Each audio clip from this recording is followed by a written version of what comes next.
cette vidéo, on va aborder les 15 avantages clés du plugin WP SEO Yoast, qui est certainement le plugin WordPress le plus populaire. Donc l'idée dans cette vidéo, c'est de vous montrer principalement 15 avantages clés pour avoir un bon référencement. Donc WordPress, out of the box comme on dit, est déjà techniquement une bonne plateforme pour le référencement. Bon, c'était vrai en 2008, et c'est toujours vrai aujourd'hui. Pourquoi est-ce qu'on dit out of the box quand on installe WordPress? Il y a plusieurs raisons. C'est que historiquement, les moteurs de blog, et le premier d'entre eux, qui était très populaire, qui s'appelait Movable Type, avait innové. Ils ont apporté pas mal d'innovations, dont le moteur de ping. Alors le ping, en quoi ça consiste?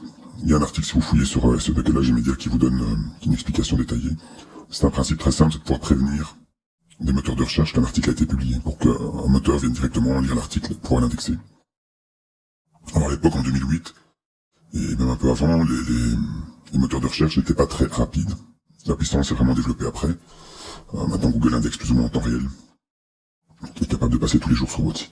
Il est capable de passer plus ou moins tous les jours sur votre site. À l'époque, ce n'était pas le cas. Et donc, en parallèle des moteurs de recherche, il y avait toute une industrie qui s'était développée, dont toute une série d'agrégateurs de contenu ou de moteurs de recherche dédiés au blog. Et donc, l'un des plus connus était Technorati. Donc voilà, donc ce moteur de ping avait comme vocation de prévenir ces robots pour venir chercher le contenu.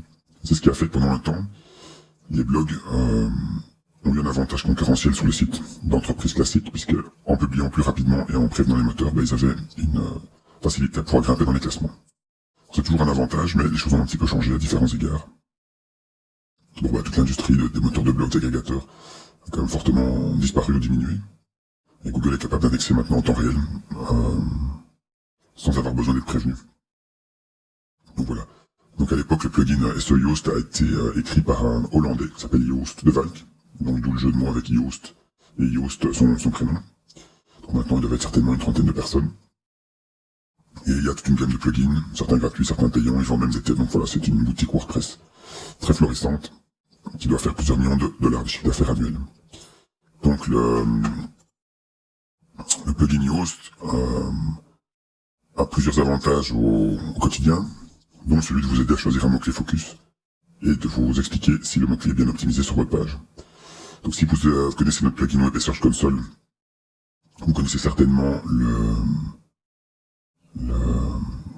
les lacunes de Yoast, mais ça j'en reviendrai pour venir sur une autre vidéo. Donc ça c'est vraiment très important de comprendre comment le plugin analyse les données et la différence qu'il y a entre l'analyse qui vous montre et la réalité de votre page, mais ça c'est le propre de notre vidéo. Donc maintenant on va arriver sur les 15 points clés qu'on va survoler. Donc voilà, d'abord, le WordPress SEO Yoast est vraiment très utile pour régler ce qu'on appelle le SEO de base de WordPress. Il y a d'autres plugins concurrents qui font la même chose. Ici, on s'arrête à Yoast puisqu'il est le plus connu. Le deuxième point, ça va être d'optimiser vos titres pour le référencement. Ensuite, le troisième point, ça va être d'optimiser vos descriptions. Les métadescriptions qui sont reprises par défaut par Google dans les affichages en dessous du lien à cliquer. Voilà, quatrième point très important, ça va être l'optimisation des images. Le cinquième point, c'est la génération de sitemaps XML. Il y a plusieurs façons de les faire, mais Yoast propose l'option XML. Donc les sitemaps, ça permet vraiment de pouvoir lister l'inventaire de tous les contenus que vous avez publiés, qui ne sont pas forcément accessibles par la navigation, par la homepage, par les pages de section, par les pages de catégorie. Suivant le type de thème, suivant ce que vous avez fait, vous avez parfois beaucoup de contenus qui ne sont pas accessibles. Donc l'avantage du sitemap XML, c'est vraiment de montrer, de donner un accès à tous ces contenus pour qu'ils soient au moins visités.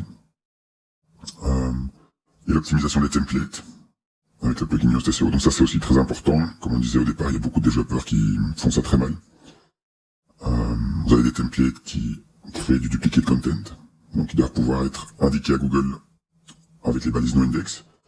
Vous avez des titres de pages de catégories, de pages de tags qui sont très mal écrits, donc là vous pouvez forcer certains éléments de façon automatique. Alors, le septième objectif c'est la vitesse. Donc ça vous savez que la vitesse d'affichage est très importante, donc là il y a une possibilité. Le huitième point, ça va être de vous aider à repenser vos sidebars. Le neuvième point, c'est le plan de site en HTML. Ça pourrait être très proche du sitemap, mais ici c'est pour les visiteurs. Le dixième point, ça va être quelques techniques, quelques points de SEO avancés. Le 11e point, en fait, c'est les conseils pour avoir une structure de site conçue pour grimper dans les classements avec le plugin. Le 12e point, c'est l'optimisation de la conversion. Là, on quitte un peu les réglages du plugin, mais c'est quelques conseils qui sont donnés. La même chose pour les commentaires, au 13e point. Le 14e point, ça va être quelques points clés qui sont vus pour le SEO hors site. Et le 15e point, ça va être la mesure de vos résultats avec le plugin SEO Yoast.